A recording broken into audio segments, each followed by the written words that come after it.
explains. From fractions to functions, we break it down with tips and tricks. Now are your crowd. In equations, logic, step-by-step game. It's all made easy. It can explain, so like, subscribe and join the ride. Math is magic on the smart side. Calculus, differential equations, mechanics, electricity. All your math and engineering questions, answers are here for you all day. Engineer Akin explains.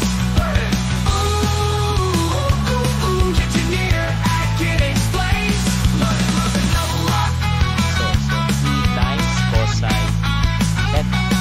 So wala 2 pi. Wala na next step. 2 pi L na to.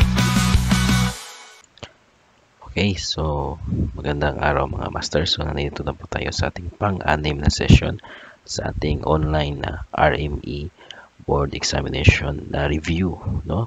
So sa sa session na to ay ating pag-aaralan tungkol sa AC circuit at AC power, no? Sa mga kakasubaybay pa lang sa ating mga online review videos, so yung session 1 to session 6 po na link para mapanood nyo po ay nasa ibaba po ng description ng video na ito. At huwag mong kalimutan na mag-like po kayo at mag-subscribe para updated po tayo sa ating mga iba pang session na ating ipopost bawat gabi po at 8 PM. So, so let's learn all about AC circuits.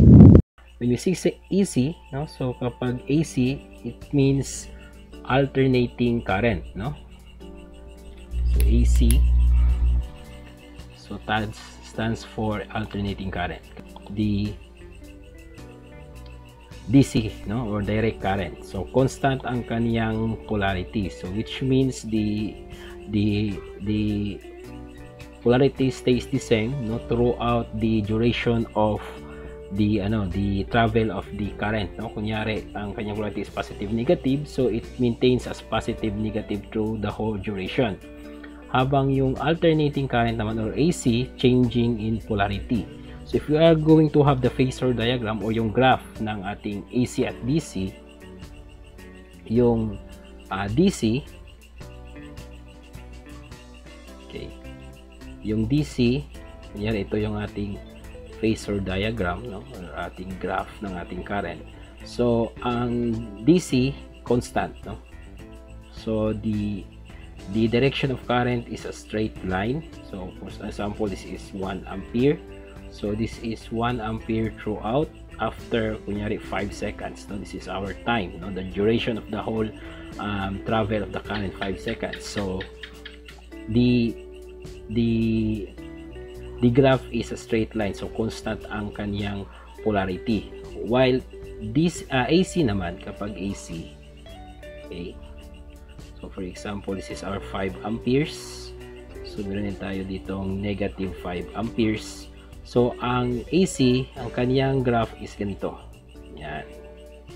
So we call this graph as alternating graph or the sine wave na graph, no. So meron tayong dalawang voltage, no, dito, dalawang peak na value. For this one, 5 amperes, habang dito naman is negative 5 amperes. So as you can see, nag-change ang kaniyang polarity at may instances din na ang kaniyang value is going back to 0, no. So yan yung alternating current.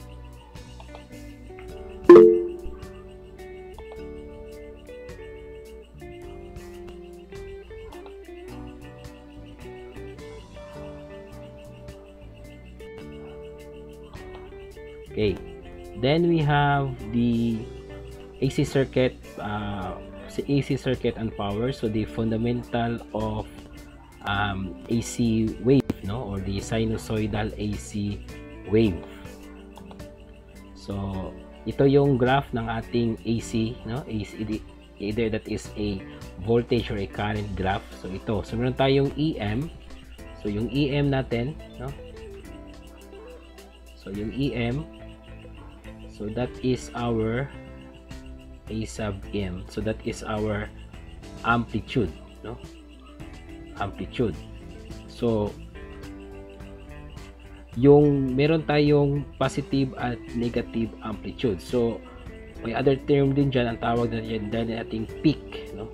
Peak, or could say that that is our highest, no? Highest value of our AC wave, no? So itong AM, so merong positive at negative peak value, no?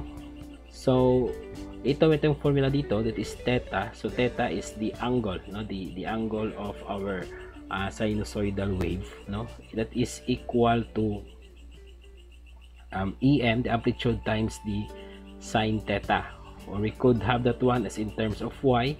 Then yung y natin is in terms of time. So meron tayo dito EM is equals to sine omega t, where our omega is equals to 2 pi f. So yung f, so that is our frequency. Ang unit ng frequency is hertz, no? So sa ating AC system, because we are using 230 volts AC system, ang ating frequency is equal to 60 hertz, no? So yan yung ating frequency for the Philippines. 60 hertz tayo. Meanwhile in the US, so 50 hertz. Tapos sa Japan nata, no? Sa Japan is 50 hertz. So sa atin 60 hertz yung ginagamit natin na frequency. Okay.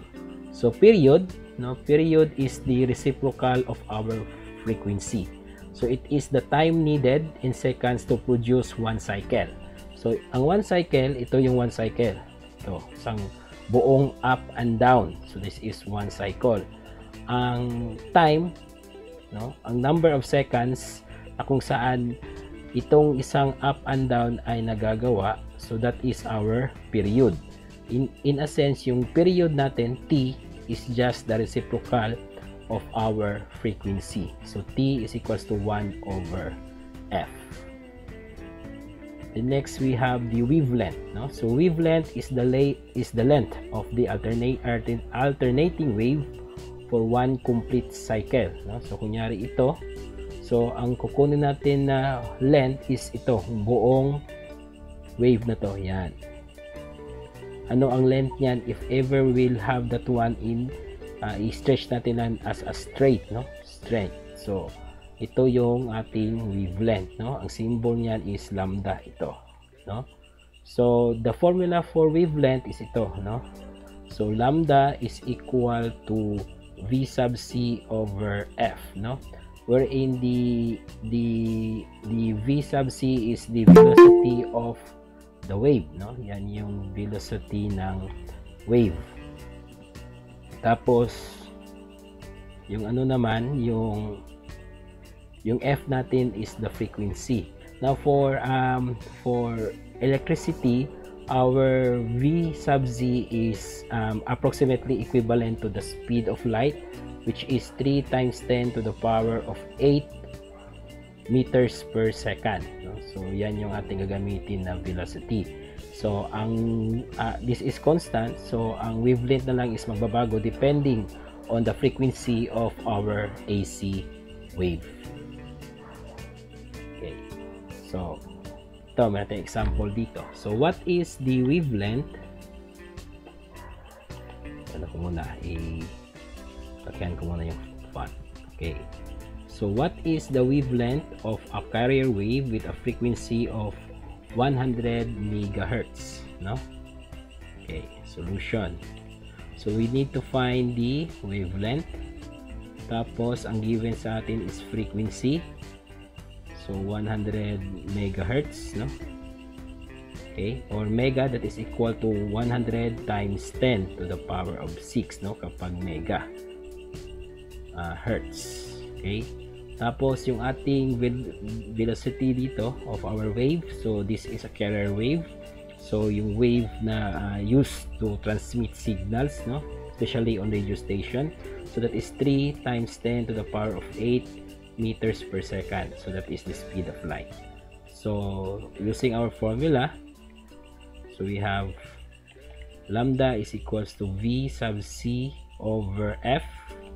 So meron tayong 3 times 10 to the power of 8 meters per second over 100 times 10 to the power of 6 hertz, no?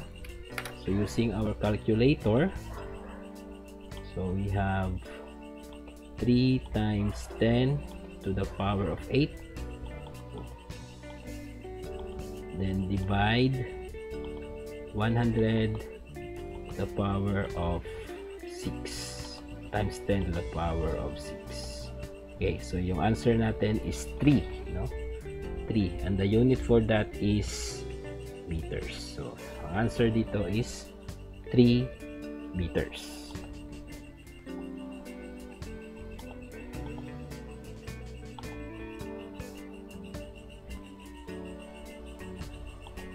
Okay, next we have the values of our AC wave. So we have first the average value of an AC wave. So that is the arithmetic average or the mean. So yung average ng ating AC wave, no? Average ng kanyang mga values. So if you are going to get the values of all of these ones, so 0 dito, kunyari 1 ampere, 2 ampere, 3 ampere. If we are going to get the average value of that one, so we are getting the average value of our AC wave, no? So the formula po that one, para hindi tayo mahirapan na i-add lahat ng mga values dito, is this one, no? So the average value of the AC wave is equal to 0.636 times the amplitude or the peak value of our AC wave. Then we have the RMS value, no, or the root mean square value of an AC wave. So it is defined as the square root of the average of the squares of the given quantity taken over a period of time. So that is RMS squared, or this is the value which we are going to get if we are going to measure, no, our AC wave. So that is equivalent to 0.707 times the amplitude of our AC wave, no? So for example, we have a 600 volt peak voltage peak or VP. So ibig sabihin nun 600 volts ang kanyang peak voltage, no? So that is our amplitude. If we are going to get the RMS value and the average value, so we just use the formula for the average value. So that is 0.636 times the amplitude, no? So ating given yung ating amplitude is 600, so we have 0.636 times 600 volts. So our average value now of our AC voltage, no? So calculate natin yan, 0.636 times 600, so that is equal to 381.6, no? So 381.6 volts, habang the RMS value, so this is equal to 0.07 times the amplitude, no? So we have 0.707 times 600 volts. Okay, so meron tayong, okay, so we have 0.707 times 600, so this is equal to 424.2, no? 424.2 volts, no? So as you can see, mas malaki yung RMS value compared to our average value, no, ng ating AC wave. Okay, then we have in phase and out of phase wave, no? In phase waves, no, AC wave na in phase, those are waves that occur at the same time. So pareho sila ng starting at end, no? Kaya tatawag siya in phase. The same yung kanyang phase, the same ang kanyang starting at ending. Habang yung out of phase naman, as shown by this graph, so they does not occur at the same time. So sa graph natin, siguro pareho ang kanilang amplitude. As you can see, level ang kanilang peak, no? Level ang kanilang peak value, but their starting point is not the same. So meron tayong tinatawag ditong mayroon na silang gap dito. So ito natawag itong phase angle, no? Phase angle. So ang ibig sabihin nun, yung kanilang distance na out of phase yung dalawang wave, no? At at kadalasan yung phase angle, yan yung nagiging tawag nating power factor, no, between the two waves. Kunyari the phase angle between the current and the voltage, the AC current and the AC voltage. So ang kanilang phase angle will become the power factor of the system, no? Okay, next we have ito. So what is the average, the RMS and average sinusoidal AC voltage if the peak voltage is 230 volts, no? So katulad tong kanina, no? So madali lang to, no? So we have RMS is equal to 0.707 times the peak or the amplitude. So 0.07, ang peak natin dito is 230 volts, no? So times 230 volts. So we have 0.707 times 230. Okay, so that is equivalent to 162.61, no? So 162.61. Habang yung isa naman, yung average, no? So that is 0.636 times the amplitude. So 0.636 times 230 volts. Okay, so we have 0.636 times 230, so equal to 146.28. So 146.28 volts, no?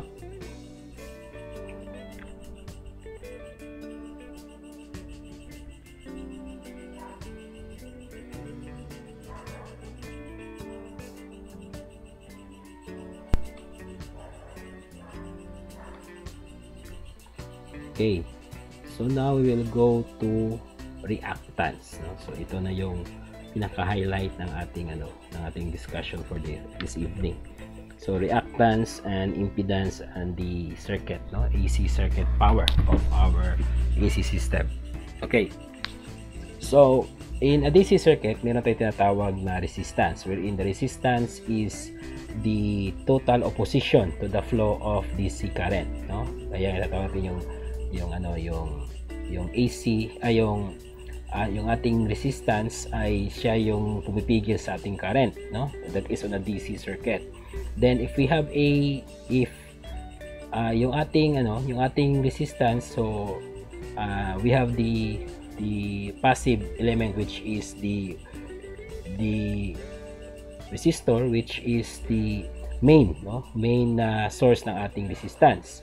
If you are going to connect an inductor, yung inductor naman, ang ginagawa niya is nag-i-store siya ng electrical energy sa kanyang magnetic field, no? Habang yung capacitor naman, if you are going to connect a capacitor on a DC circuit, no? So yung charge is na-i-store doon sa kanyang electric field, no?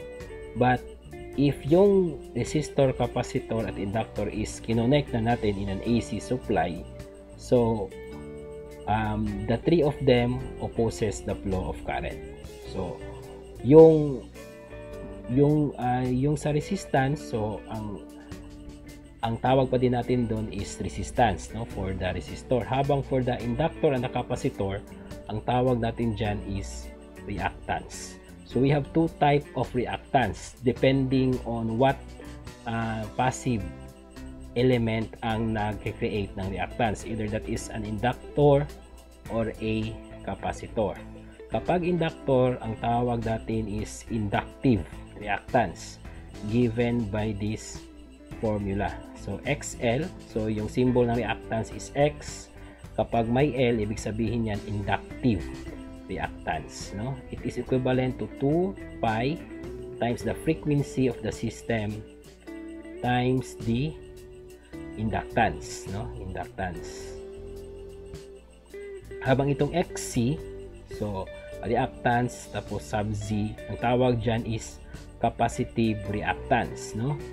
Which is given by the formula 1/2 pi F, no, frequency is again the frequency of the system, times our C, which is the capacitance. So ang unit ng ating capacitance is farad, habang ang unit naman ng inductance is Henry. So ito talagang mahalaga to sa na formula, kasi kadalasan when it comes to AC circuit, the usual questions are coming from the reactance, the impedance, and the resonant frequency, no, sa nakaraan na board exam.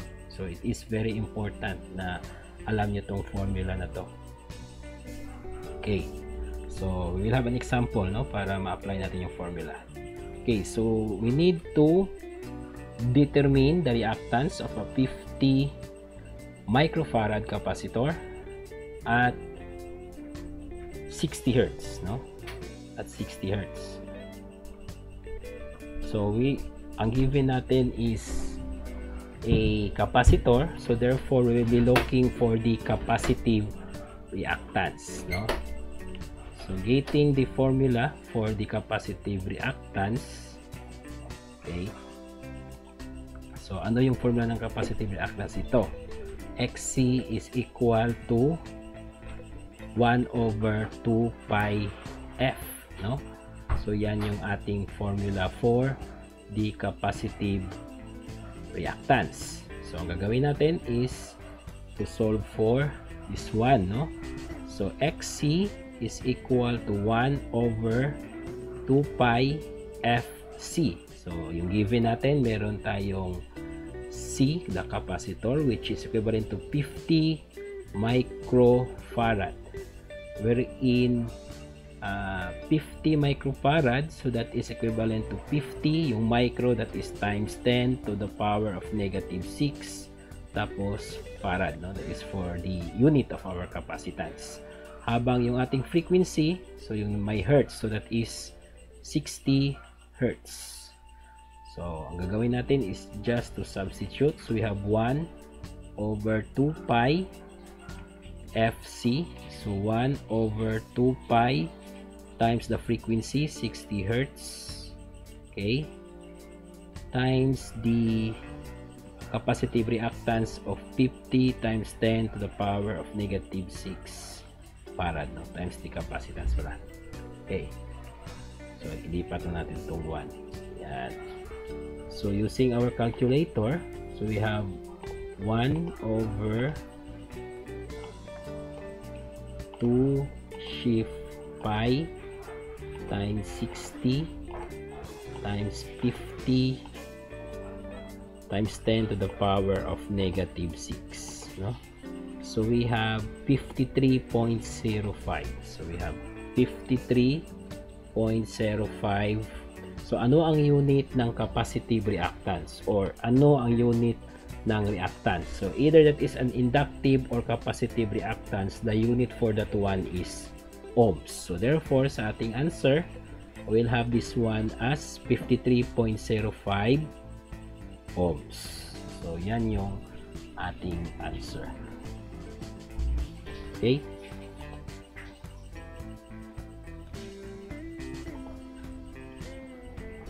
siguro i-share ko na lang yung screen ko na may nakikita din yung calculator. Yata kita yung calculator sa isang screen. Okay.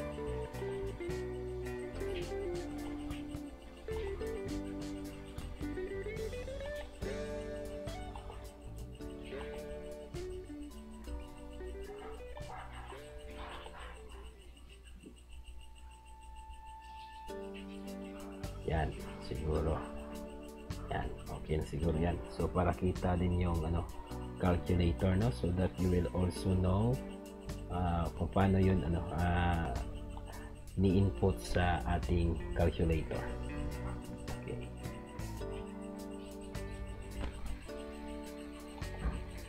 Okay, next we will go to other example, no? So we need to determine, we need to determine the reactance, no? So parang na-highlight yata yung ano. Yan. So we need to determine the reactance of a 2 millihenry, so yung H Henry yan, inductor at 50 Hertz. So we are now solving for the reactance of an inductor, no? So kapag inductor, so going back, so that will be an inductive reactance. So ang hanapin natin is yung XL, no? So yung formula natin, so ito yung formula, XL or inductive reactance is equal to 2 pi FL. So XL, so XL is equal to 2 pi FL, no? So we have our frequency given, that is 50 Hertz. Tapos yung L natin, yan yung inductance, yan yung may Henry. So 2 millihenry. So yung milli, that is 2 milli times 10 to the power of negative 3 Henry. Okay, so i-substitute natin yan, no? 2 pi 50 Hertz times 2 times 10 to the power of negative 3 Henry. Okay, so using our calculator, so we have 2 shift pi times 50 times 2 times 10 raised to the power of negative 3, no? Yan. So equal to 1/5 pi, no? So kapag inano natin to, gusto rin yung fraction, so ito lang SD, no? And we will have 0. So at least to decimal places lang tayo, no? 0.63, no? So 0.63 ohms. So that is our inductive reactance. Okay, next, so we need to determine the inductance of an inductor to have the same reactance as to a 100 microfarad at 100 Hertz. Okay, so kailangan nating kunin yung value ng inductance ng isang inductor para equal ang kaniyang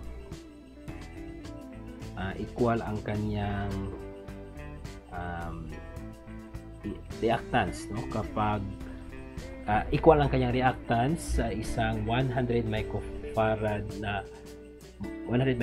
na capacitor, no? Kasi yung farad capacitor yan, no? That's unit for the capacitance. Abang kanang frequency is 100 Hertz, no? Okay, so ang gagawin natin una dito is kukunin natin kung ano yung reactance if we are considering the capacitor. So kukunin natin una is the capacitive reactance, no? So XC is equal to 1 over 2 pi FC, no? So yung C natin is 100 microfarad. Tapos yung ating frequency is 100 Hertz, no? So ang gagawin natin is substitute na natin to. Yung micro, that is 100 times 10 to the power of negative 3. So mamaya sa pag-input natin sa calculator nito, so iaano ko kung paano to i-input yung times 10 to the power of negative 3, no? So getting first the capacitive reactance, so we have 1 over 2 pi, yung F natin is 100 Hertz. Okay, habang yung ating capacitance is 100 times 10 to the power of negative 6 farad, no? Okay. So i-substitute lang natin yan, no? Or i-calculate na natin. So we have 1 over 2 shift pi times 100, tapos times, so mayroon tayong 100 dito, 100 microfarad, so 100, tapos ang sunod is times 10 to the power of negative 6, no? So sa calculator na gamit ko, meron tayo ditong times 10 to the power of x. So itong button na to na nasa baba, no? So sa baba ng calcu meron tayong 5 button yung nasa gitna, that is times 10 to the power of x, no? So yan yung lang i-click nyo. If your calcu is not the same as mine, yung Casio, no, yung ibang model ng Casio, ang nakalagay dito sa button na to is EXP, no? EXP yung nakalagay. So yan yung i-press nyo, so lalabas yung times 10. Tapos yung negative 6, so ano nyo lang, minus, i-input nyo lang minus, tapos number na 6, no? So meron na kayong 100 times 10 to the power of negative 6, tapos equals. So you have 15.92 ohms, no? So you have 15.92 ohms. So yan yung value ng ating capacitive reactance, na dapat ito rin yung value ng ating inductive reactance, no? So ang value ng ating inductive reactance is equal to 15.92 ohms, no? 15.92 ohms. So kailangan nating maghanap ng inductance kapag kinuha natin yung reactance niya at 100 Hz, yung kanyang inductive reactance is equal to 15.92, no? So using the formula, so XL is equal to 2 pi FL. So ibig sabihin nito, yung matitira sa part ng ating formula dito sa side nito is yung L lang. So itong 2 pi at yung F lilipat natin sa kabila. Kapag nilipat natin sa kabila, kasi ito nasa taas, pagdating sa kabila pupunta sila sa ibaba. So we have 2 pi F is equal to L. So sa itong paraan, we can now solve for our inductance, no? Yung ating XL, inductive reactance, that is 15.92 ohms, habang yung ating 2 pi, tapos frequency natin is 100 Hz. So meron na tayong inductance.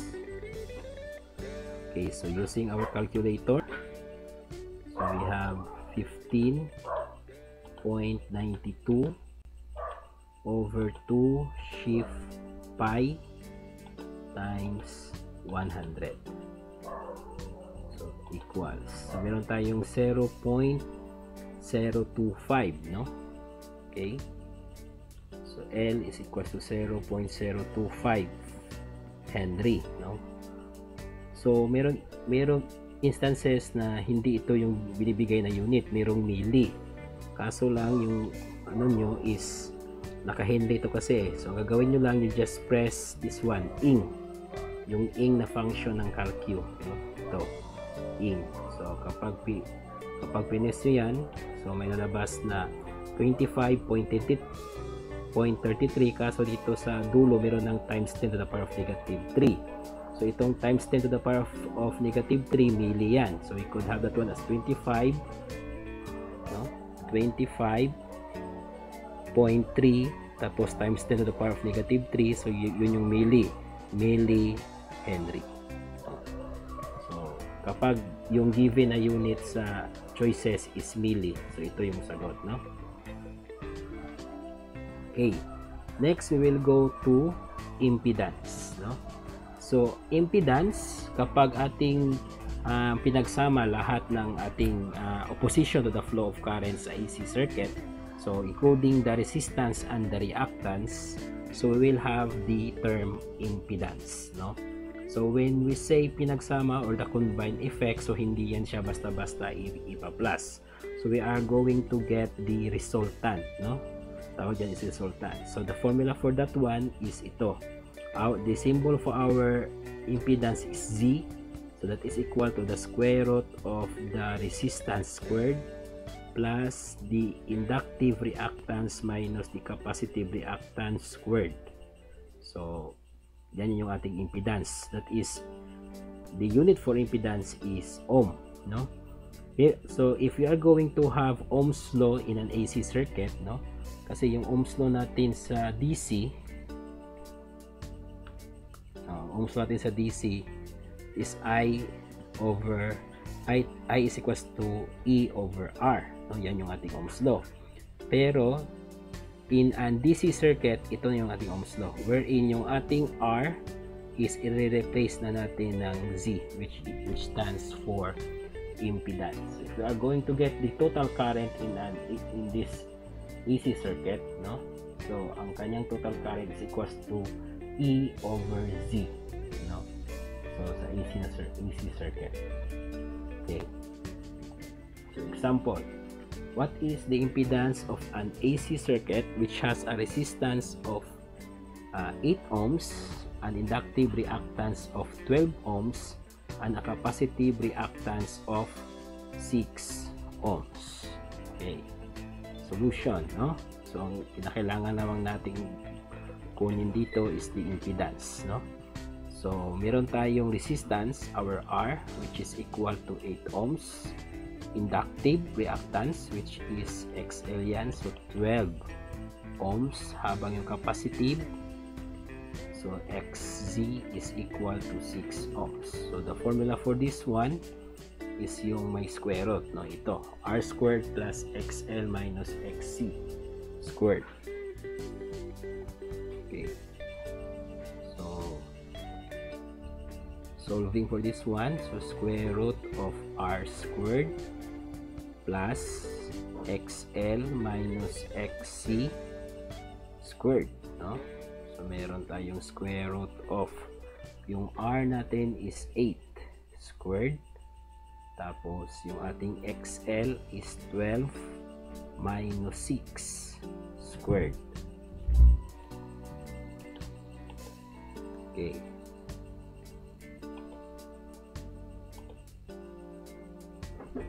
Then we'll have square root of 8 squared plus, so 12 minus 6, so 6, tapos may squared pa dito, squared. Tapos gagamitin na natin yung ating calculator. Okay.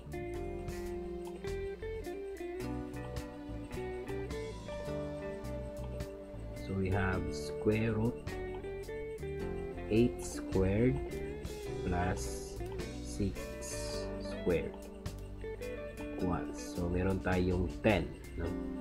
10 ohms. So ang answer natin dito is 10 ohms. Okay, next. So what is the impedance of a 200, nakaklaro kasi naka-highlight. Yeah. So what is the impedance of a 200 volt AC circuit which has a current of 10 amperes flowing? So kukunin natin yung impedance. Okay, solution. So alam natin by Ohm's law of an AC circuit, so I is equals to E over Z, no? So kapag AC circuit, pwede natin gamitin yung ating Ohm's law triangle. I-replace lang natin yung ating R as Z, no? So E I, dito R dapat dito, pero nasa AC na tayo eh, so ito magiging Z. Yun. Ang hinahanap natin is impedance, so yung Z. So kapag hinide natin to, yan. So Z is equal to E over I. No? E over I.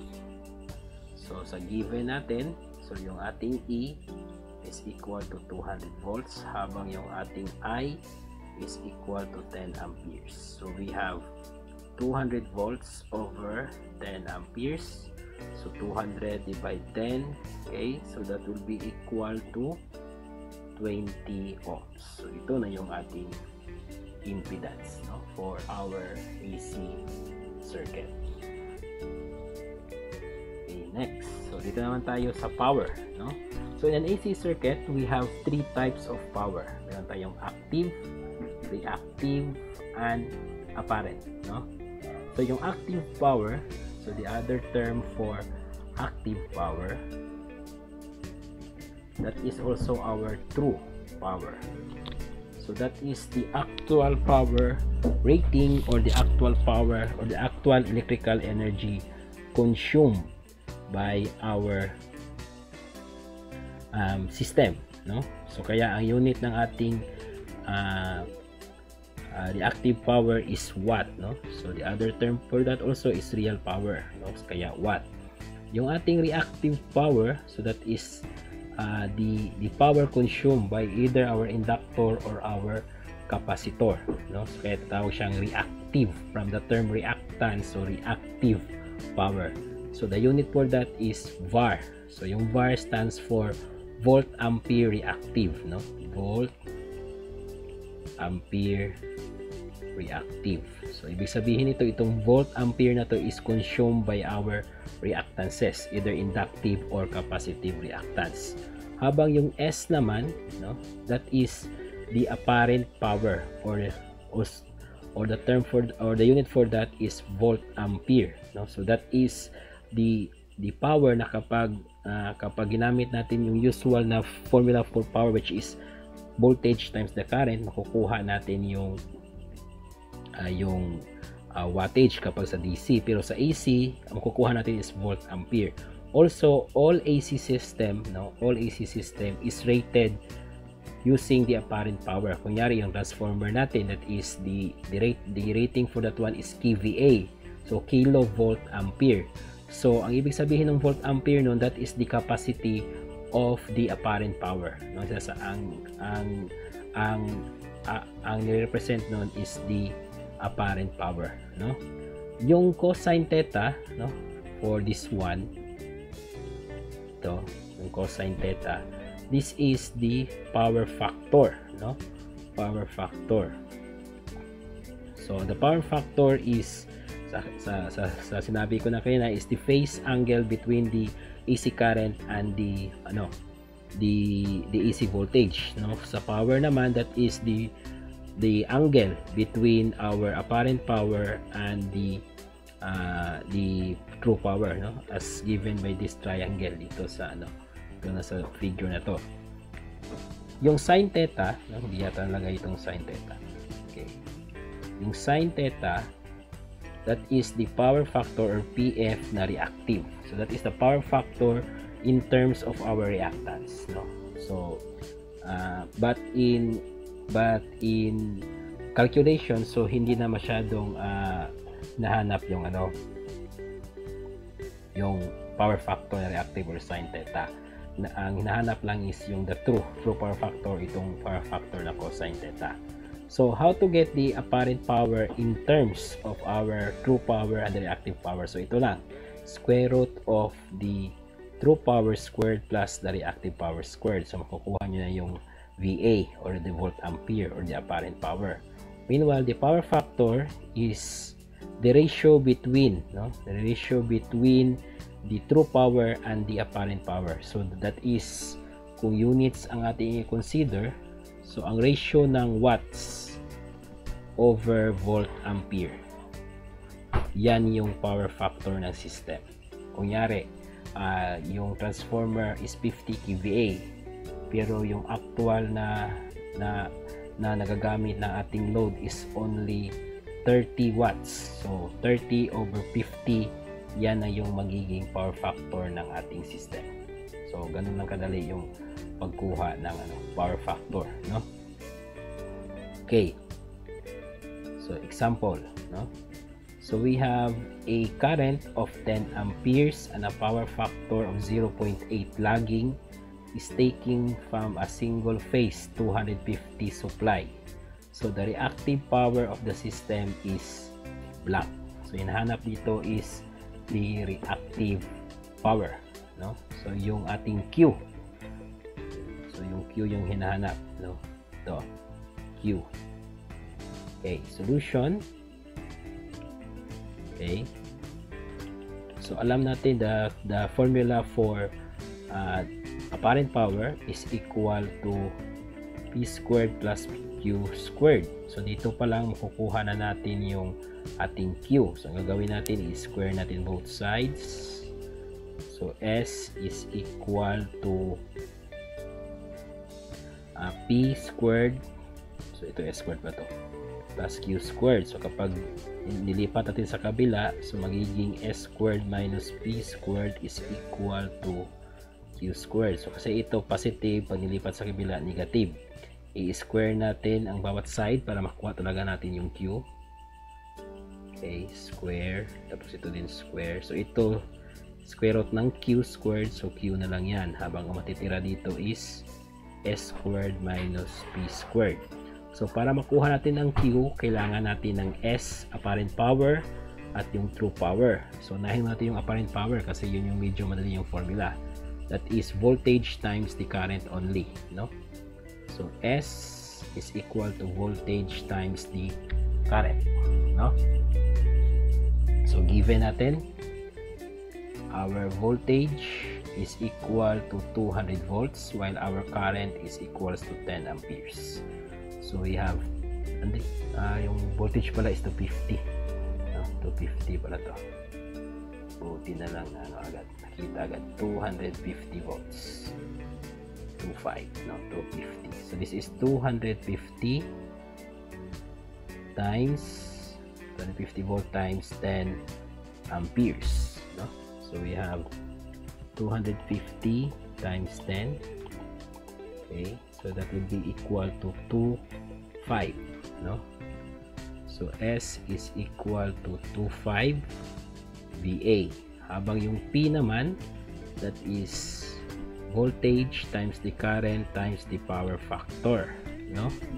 So yung power factor natin as per given, so the power factor is equals to 0.8 lagging, no? So yung lagging is, ibig sabihin nun is mababa ang kanyang power factor, no? So the voltage is the current is below the voltage, no? So ibig sabihin nun yung mismong 50 kVA mo, yung nako-consume lang na wattage niyan or true power niyan is 80% or 40 kilowatts lang yung kanya nako-consume, no? So we have the voltage is 250 volts, habang yung current is 10 amperes, tapos 0.8 yung power factor. Okay, so i-calculate natin yan. So we have 250 times 10 times 0.8. Okay, so meron tayong 2,000, no? So we have 2,000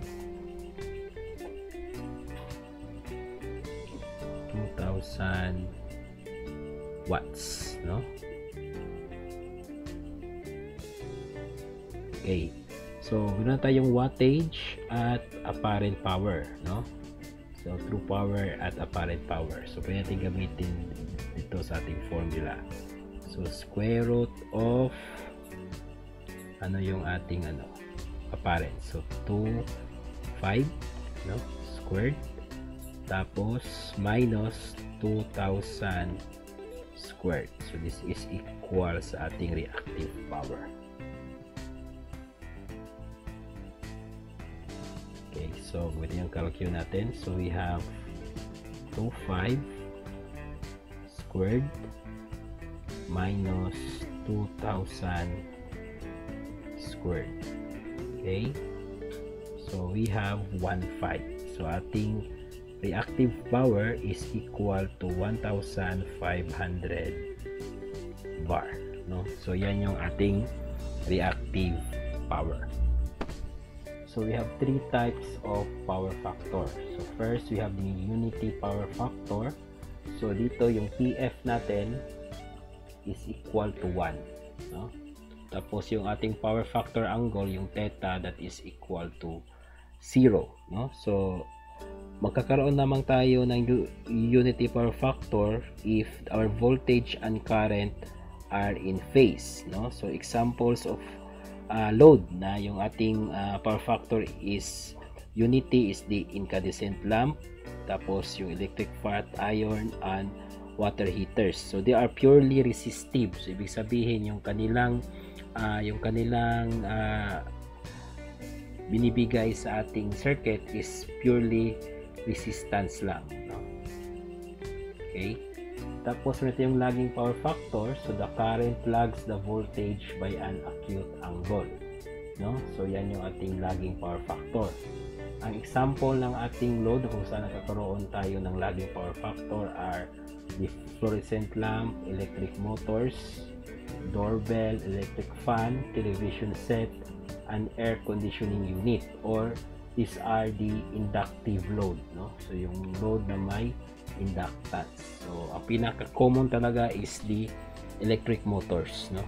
So if your system has many electric motors, nangyayari yung ating power factor is nagiging lagging, no? Tapos meron tayong leading power factor. So the current leads the voltage by an acute angle. So example ng mga loads na nagbibigay ng leading power factor is the capacitor or the capacitive load and the synchronous motor, no? So in a substation, ang ginagamit para mapataas yung ating power factor, kung yari yung power factor natin is lagging, so ang ginagamit para tumaas yan is yung mga capacitor or the capacitor bank, because the capacitor will give a leading power factor. Okay, ito, no? So what is the power factor of a 300 watt load which is connected, no? Which is connected on a two-phase 220 volt line and draws 13.53 amperes, no? Hinahanap natin sa power factor, no? So solution.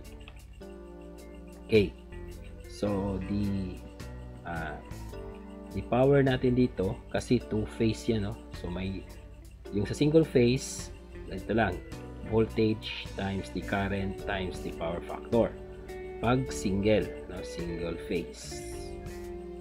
Kapag two-phase, so meron na yung 2 voltage times the current times the power factor. So this is for two-phase, no, or double phase na system.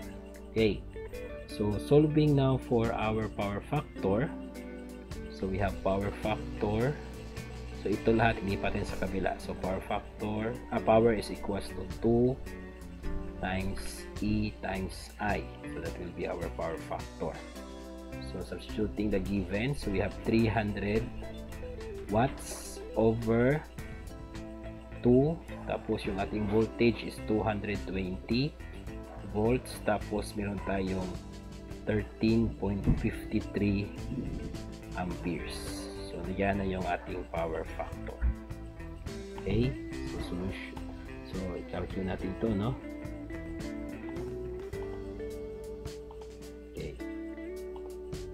So we have 3,000 watts, tapos 2 times 220 times 13.53.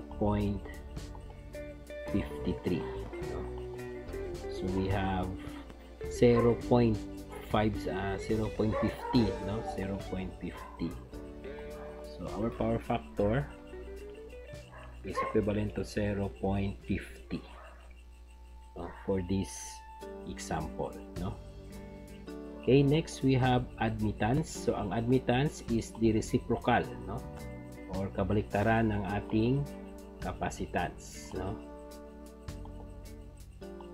So that is Y is equals to 1 over Z, no, where Y is the admittance, no, ang unit niya is Siemens or mho, then Z is our impedance. So kunyari our Z is equal to 5 ohms, no?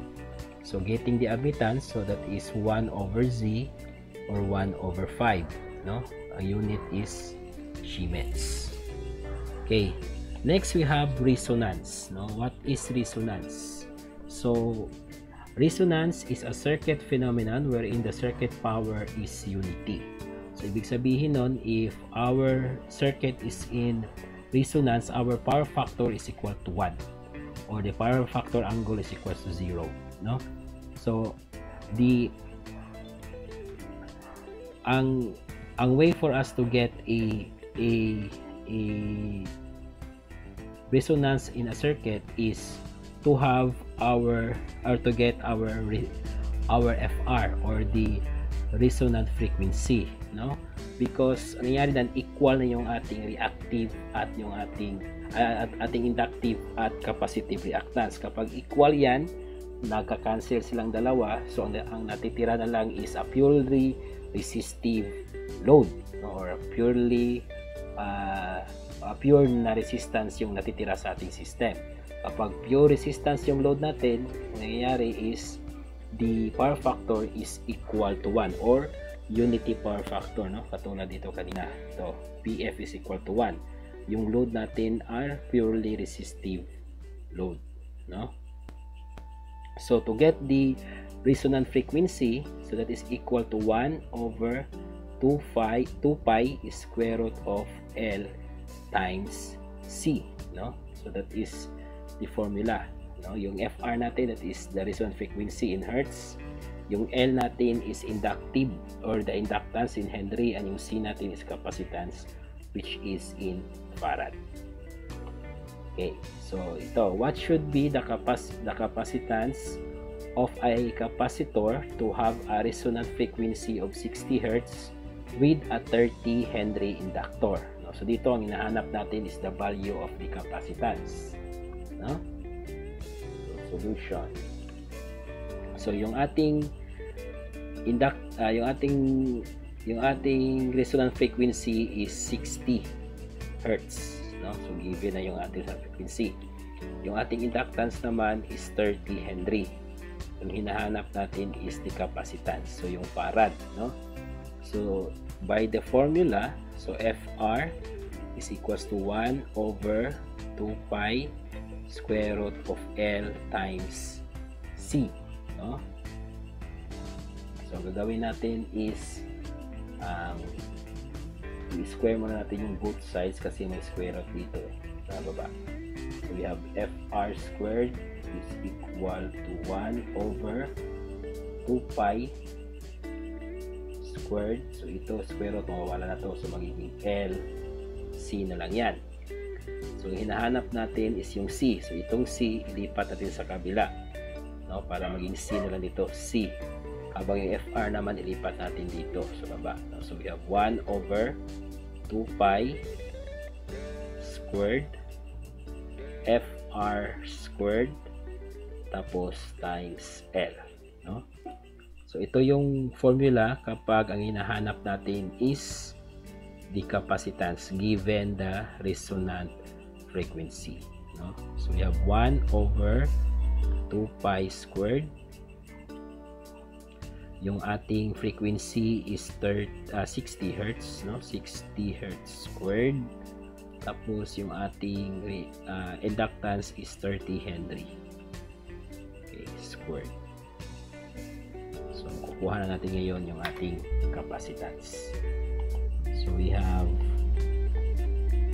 1 over 2 shift pi squared tapos 60 squared times 30 squared. So equals 7.82, no? So ito 9, no? So times the power of negative 9, so that is nano, no? So 7.82 times 10 to the power of negative 9 farad or 7.82 nanofarad, no? So para ma-familiarize kayo sa mga SI prefixes, so i-search nyo lang dun sa Google, no? SI prefixes, no? Yung nano, that is times 10 to the power of negative 9. Ang next nito times 10 to the power of negative 12, so that will be pico. Yung symbol niya is more small letter P, no? Small na letter P yung symbol. Okay. Next, so we'll go now to three-phase system. So the voltage and current relationship and a three-phase balance system, no? Kapag Y connected, so Y ang kanyang itsura ng kanyang system or the connection. So yung ating line current, so ito yung line current natin. So yung current na papunta sa load, so that is equal to the phase current, yung I sub P ito. So, kaya line current is equal to phase current. So that is for Y connection. Yung voltage naman, yung phase voltage ito yung phase voltage, ito naman yung line current. So from line 1, line 2, line 3. So kapag nag-testing tayo dito, so kukuha natin yung ating line voltage. So the line voltage is equal to square root of 3 sa ating phase voltage, no? Okay? So yan yung kanyang formula for the voltage, no, and current relationship of a three-phase system, no, three-phase balance system, Y connection. Okay, so yung ating line voltage is equal to the square root of 3 ng ating phase voltage, no, ng ating system.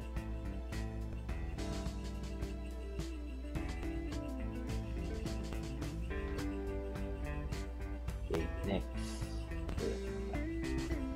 Then we have for ito, no? So we have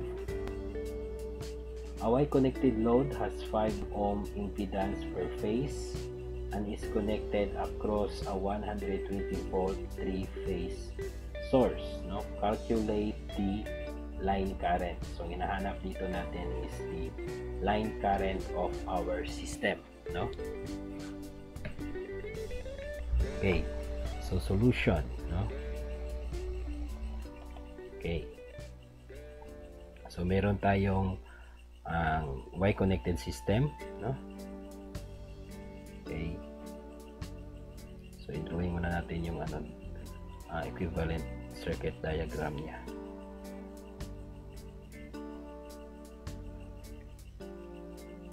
Okay, so meron tayo ditong line 1, line 2, line 3.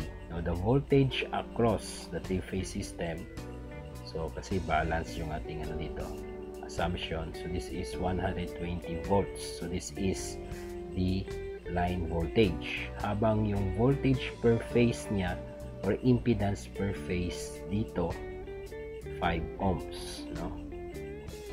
5 ohms. So we need to get the line current.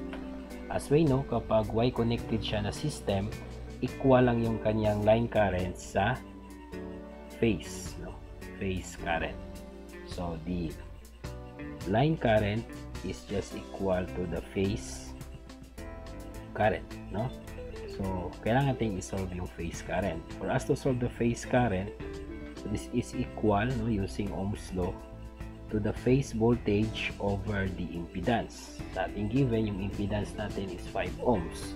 Pero wala tayong phase voltage. But we could get our phase voltage kapag gagamitin natin itong line voltage, no? Kasi yung ating line voltage is equal yan sa square root of 3 ng ating phase voltage. Kapag uliktarin natin to, our phase voltage is equal sa line current as a line voltage divide square root of 3, no? So meron tayong 120 volts, so yan yung ating line voltage, divide square root of 3, no? So 120 over square root of 3. This is equal to 69.28, no? 69.28. So our phase voltage is equal to 69.28 volts, no? So i-substitute natin to. So 69.28 volts over our impedance, which is equivalent to 5 ohms, no? So meron na tayong 69.28 divide 5, that is equal to 13.856 or 86 na lang, 0.86. So 13.86 amperes. Yan yung ating phase current na equal din sa ating line current. Yan yung ating answer. 13.86 amperes.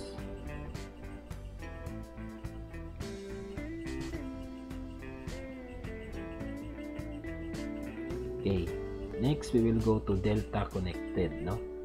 So delta connected system, no? So sa delta connected system, as per diagram, okay, so yung ating line voltage equal yan sa ating phase voltage, no? Kapag nag-measure tayo dito, may-measure din natin yung ating phase voltage. So the line voltage is equal to the phase voltage, habang yung ating phase current naman at yung ating line current, so the line current is equal sa 3 phase, square root of 3 ng ating phase current, no? So line current is equal to the square root of 3 times our phase current. So yan yung kapag delta connected system. So baliktad siya sa Y, no? Kapag sa Y, equal ang kanyang current, no? Phase current is equal to line current. Tapos yung yung line voltage is equal to square root of 3 ng phase voltage. Habang sa delta naman, equal ang kanilang mga voltages, no? Line voltage is equal to phase voltage. Habang ang line current is equal to the square root of 3 of the phase current. Okay, so the phase current of a delta connected load is 20 amperes at 1 kVA, no? So ito yung phase current niya. What is the line to line voltage and the current? Okay, so solution. Okay, so dito, so meron tayo ditong ito delta, no? Delta connected system. Okay,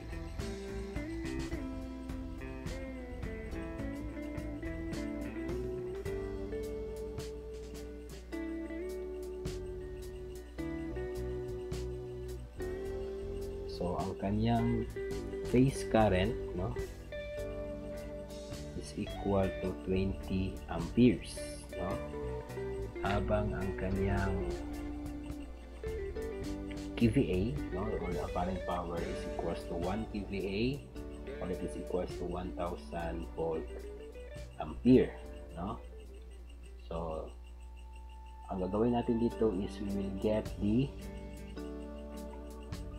line voltage, no, IL natin, tapos ito yung ating phase, yung ating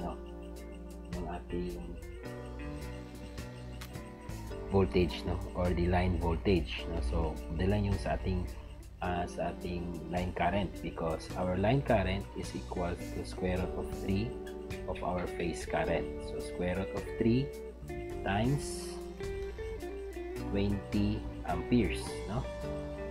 So meron tayong square root of 3 times 20.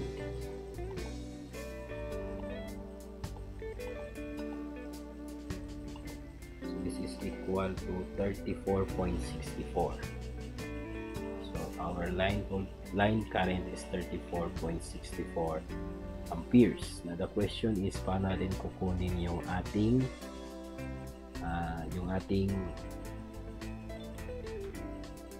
line voltage, no? So kapag apparent power for 3 phase, so that is equal to square root of 3 times the line voltage times the line current. So meron tayong line current, meron din tayong apparent which is 1000.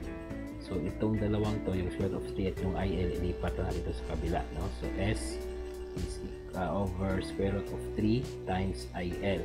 Then we have here our line voltage. So substituting, we have 1000 VA over square root of 3 times 34.64 amperes times, so yung IL natin is Ano pa? Okay na pa.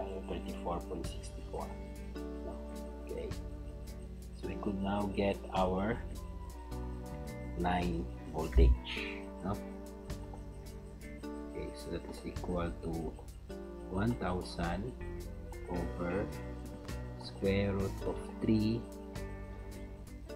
times 34.64. Okay, so equals 16.67, no? 16.67. Okay, so our current, our line voltage is 16.67 volts. So that is our line voltage, which is also equivalent to our line current, no? Phase current pala, no? Phase current.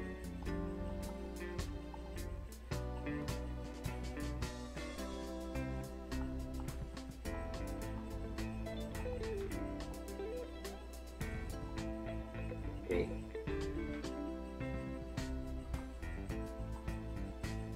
So dito tayo sa power in a three-phase circuit. So ito yung ginamit ko kanina, no? So yung sa parent power, no? If given our own phase voltages, no? So for true power, simulan tayong 3 times the phase current times the phase voltage times the power factor or the cosine theta. Habang kapag ano naman, given yung line current and line voltage, so square root of 3 times the line current times the line voltage times cosine theta. Kapag ano naman, reactive power, so 3 times the phase current times the phase voltage sine theta. If line voltages and current voltages, so square root of 3 times the line voltage times the line current sine theta.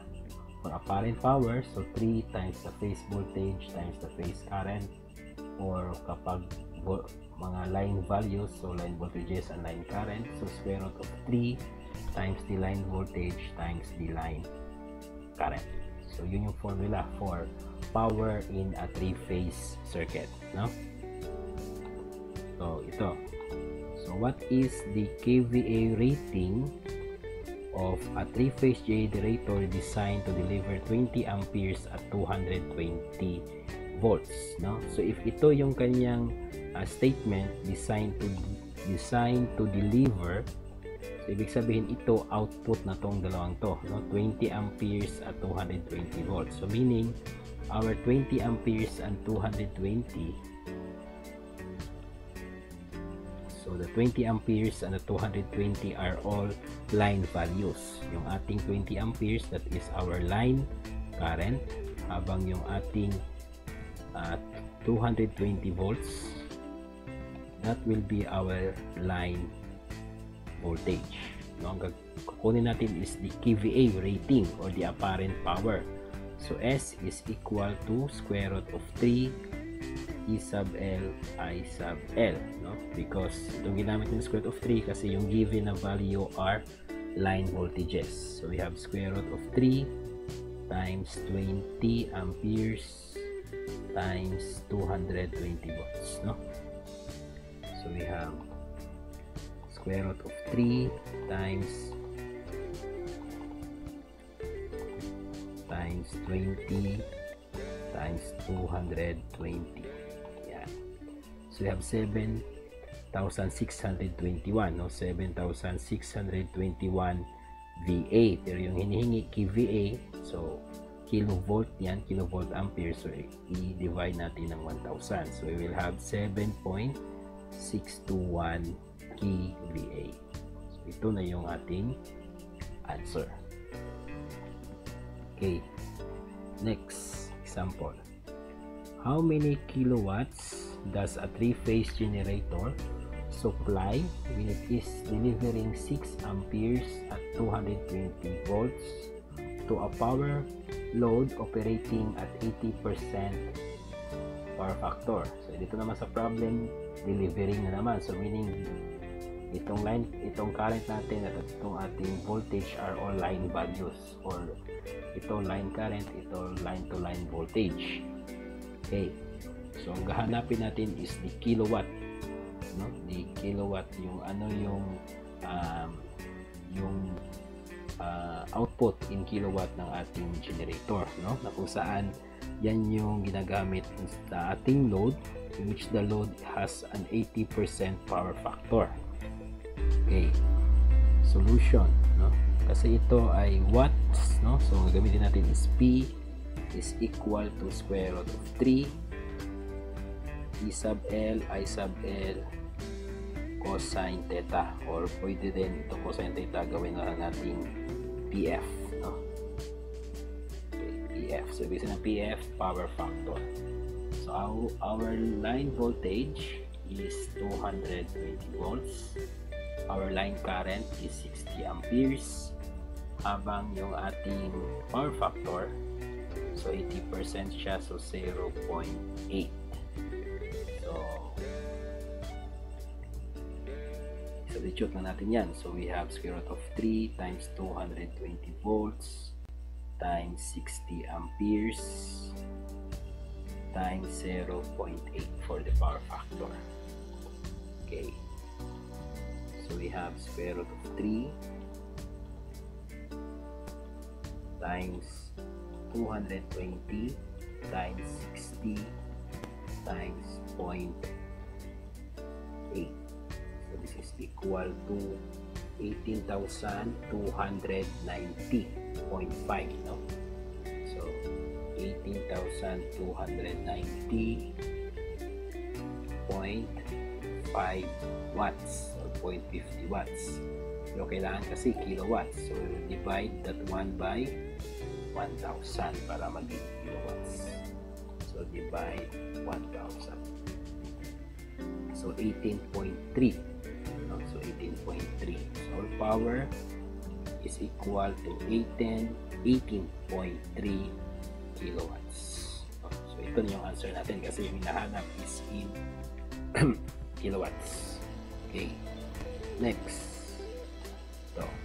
So a balanced three-phase load draws 75 amperes line current at 220 volts line-to-line voltage.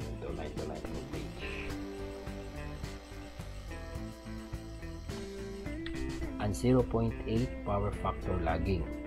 Okay. So solve the power, reactive power being drawn by our system. No, ito naman yung nahanap is yung reactive power or yung Q, no? So paano natin kukunin yung Q? Okay, solution.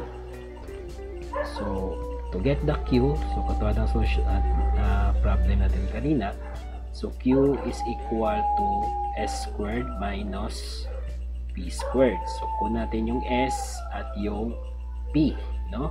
So yung S natin, so this are load line value, so that is equal to square root of 3 line voltage times line current, no? So square root of 3 times 220 volts times 75 amperes. Okay, so 220 volts tapos 75 amperes yung ating line current, no? So i-calculate lang natin yan. So we have square root of 3 times 220 times 75. So we have 28,578.8, no? So 28,578.8 volt ampere. For our power naman, so meron tayong square root of 3 line voltage line current times our power factor. So we have square root of 3 times 220 volts times 75 amperes times 0.848 power factor. Okay, so meron tayong square root of 3 times 220 times 75 times 8.848.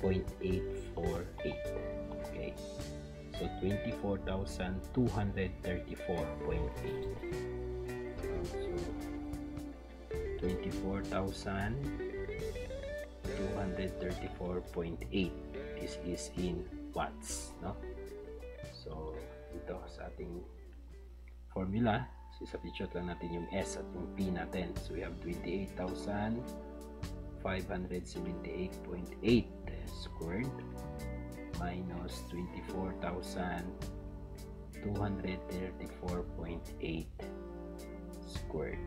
Okay, so kukuha na natin yung ating reactive power. So we have 28,578.8 squared minus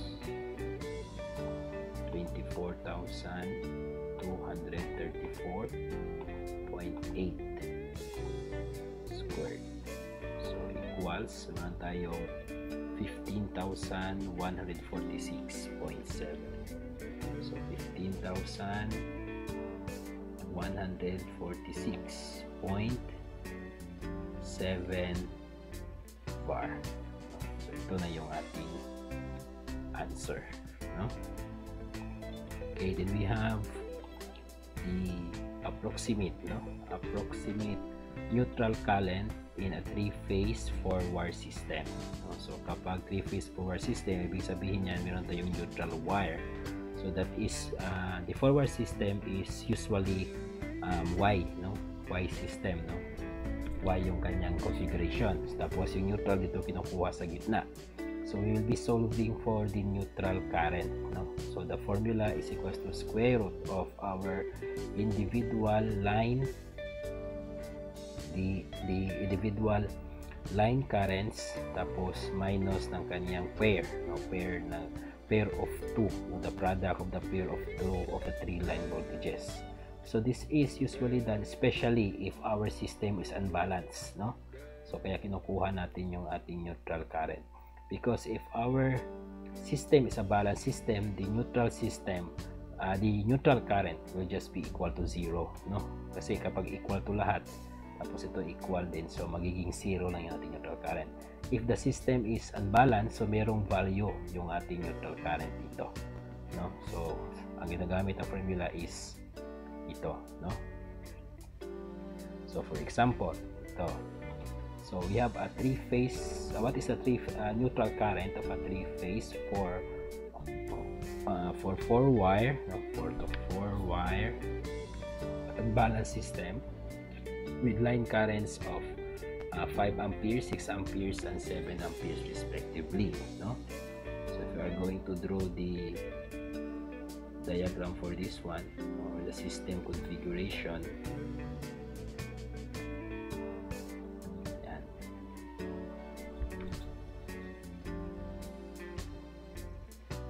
tapos dito meron tayong neutral line, no? So ito yung ating I1, no? 5 amperes. Dito yung ating I2 which is 6 amperes. Tapos dito yung ating I3 which is 7 amperes. Tapos dito yung ating neutral current na ating hinahanap. So IN is equal to square root of I1 squared plus I2 squared plus I3 squared, no? Minus I1 times I2 minus I2 times I3 minus I3 times I sub 1. Okay, let's shoot lang natin yan. So we have our I1 is yung I1 natin is 5 amperes. So 5 amperes squared. Yung I2 natin is 6 amperes. So 6 amperes squared. Yung I3 naman is 7 amperes. So squared minus I1 times I2. So 6 times 5. So 6 amperes yung ating I2 tapos I1. Minus I2, so 6 times I3, 7 minus I3 times I1. So 7 times 5. So makukuha na natin yung ating neutral current. Okay, so square root 5 squared plus 6 squared plus 7 squared minus 6 times 5 minus 6 times 7 tapos minus 7 times 5. Okay, equals, so square root of 3, no? Kanyang answer, or 1.73. So the neutral current is 1.73 amperes. Okay. So, at yan lahat yung discussion for AC circuit.